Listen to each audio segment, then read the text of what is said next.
मंच पर उपस्थित समस्त विद्वज्जन एवं सामने बैठे हुए बड़ी संख्या में हमारे युवा साथियों, मैं आप सभी लोगों को युवा दिवस की हार्दिक शुभकामनाएं देता हूं। और विशेष करके जो आयोजक मंडल आज मगहर स्थित बयारे गांव में जो आयोजन किया गया, जो कि खैलाबाद विधानसभा के अंतर्गत आता है, ये बहुत ही प्रेरणादायक है। और सबसे बड़ी बात यह है कि आप सभी जानते भी हैं कि भारत एकमात्र ऐसा देश है जहाँ पर अनेक ऋषि मुनि संत विभिन्न समयांतराल पर अवतरित होते हुए रहे हैं और समाज को एक नई दिशा देते रहे हैं। उन्हीं में से हमारे एक पूजनीय स्वामी विवेकानंद जी भी थे। स्वामी विवेकानंद जी का जन्म 12 जनवरी 1863 ईस्वी को हुआ था और आप सभी जानते होंगे कि 25 वर्ष की उम्र में ही उन्होंने घर परिवार को छोड़ करके संन्यास जीवन को ग्रहण कर लिया था। युवा साथियों, स्वामी विवेकानंद जी एक बहुत बड़े समाज सुधारक के साथ साथ अच्छे विचारक व दार्शनिक भी थे। उन्होंने अपनी प्रतिभा का लोहा, भारत देश की प्रतिभा का लोहा भारत में ही नहीं बल्कि विश्व में भी फहराने का कार्य किया और लोगों को बताने का कार्य किया कि भारत एक ऐसा देश है जो पूरे विश्व को एक दिशा दे सकता है और देगा। जो हमें विश्व गुरु की परंपरा को देखते हैं, कहीं न कहीं वह शुरुआत ऋषि मुनियों के द्वारा ही प्रारंभ हुआ था। युवा साथियों, आपको सर्वविदित होगा कि भारत सरकार के द्वारा सन 1985 ईस्वी में स्वामी विवेकानंद जी के जन्म दिवस को युवा दिवस के रूप में मनाने का फैसला लिया गया था। और इसके साथ ही आपके लिए एक सबसे गूढ़ विषय हम बताना चाहेंगे कि सन 1881 ईस्वी में स्वामी विवेकानंद जी का संपर्क कलकत्ता में स्थित दक्षिणेश्वर माँ काली के मंदिर में उनके गुरु रामकृष्ण परमहंस जी से मुलाकात हुई थी और उनके गुरु स्वामी रामकृष्ण परमहंस जी ने विशेष करके अपने शिष्य स्वामी विवेकानंद जी को इस सीख दी थी कि मानव सेवा ही सर्वोपरि है। मनुष्य की मनुष्यता बनी रहनी चाहिए।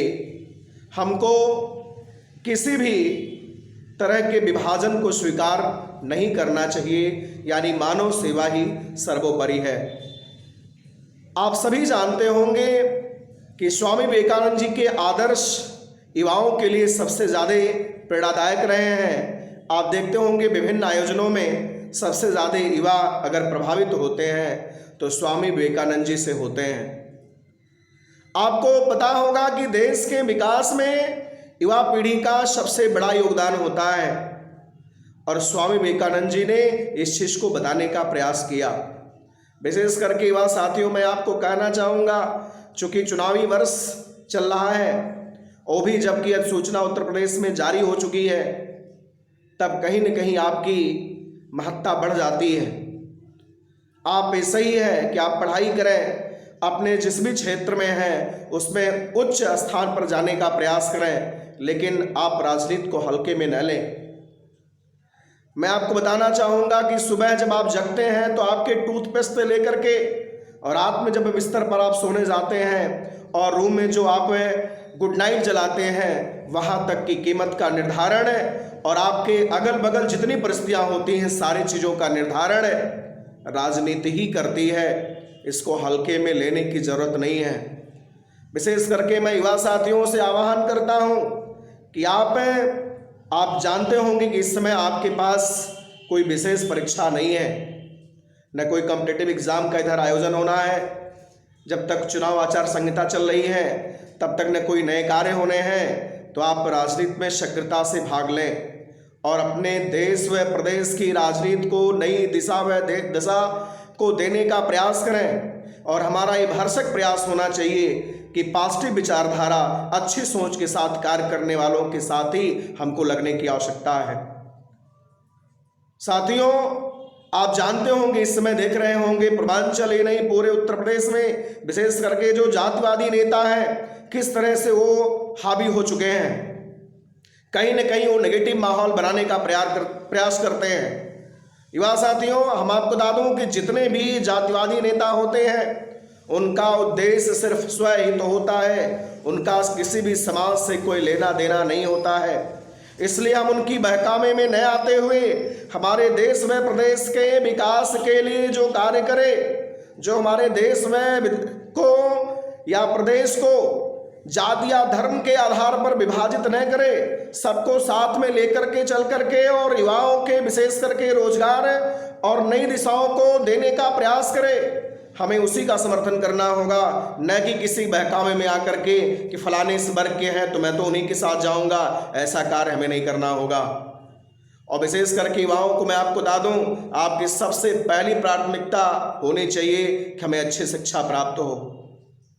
जहाँ तक कि मेरा मानना है कि किसी भी देश को अगर अपंग बनाना है, किसी भी समाज को अगर कमज़ोर बनाना है तो उसकी शिक्षा व्यवस्था को समाप्त कर दिया जाए, और अगर उन्हें मजबूत बनाना है तो कहीं न कहीं उन्हें शिक्षित करने का प्रयास किया जाए। मैं आपको बता दूं कि जब आप शिक्षित होंगे, आपको अपने अधिकार पता होंगे, तब अपनी आवाज़ को आप बुलंदी के साथ लोगों के सामने उठा पाएंगे। इसलिए विशेष करके मेरे युवा साथियों से विनम्र अनुरोध है कि विशेष करके 1 से 1.5 महीने या 2 महीने का जो अंतराल आपके सामने उपस्थित है, इसमें सोना नहीं है। और विशेष करके खैरलाबाद विधानसभा में हमें विशेष करके शिक्षा माफियाओं से, विशेष करके जो आप देख रहे होंगे कि शराब माफिया हैं, इन लोगों से मुक्ति दिलाना होगा।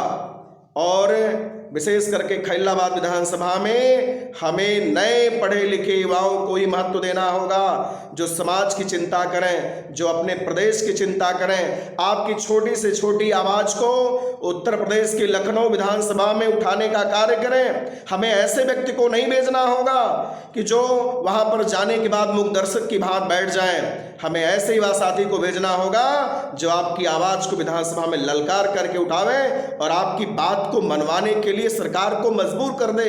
इसलिए युवा साथियों, मेरा विनम्र अनुरोध है कि आप तन मन धन से जुटें और एक बार खैरलाबाद विधानसभा से विशेष करके अपने युवा साथी को ही जाने का अवसर दें। धन्यवाद। जय सिया राम।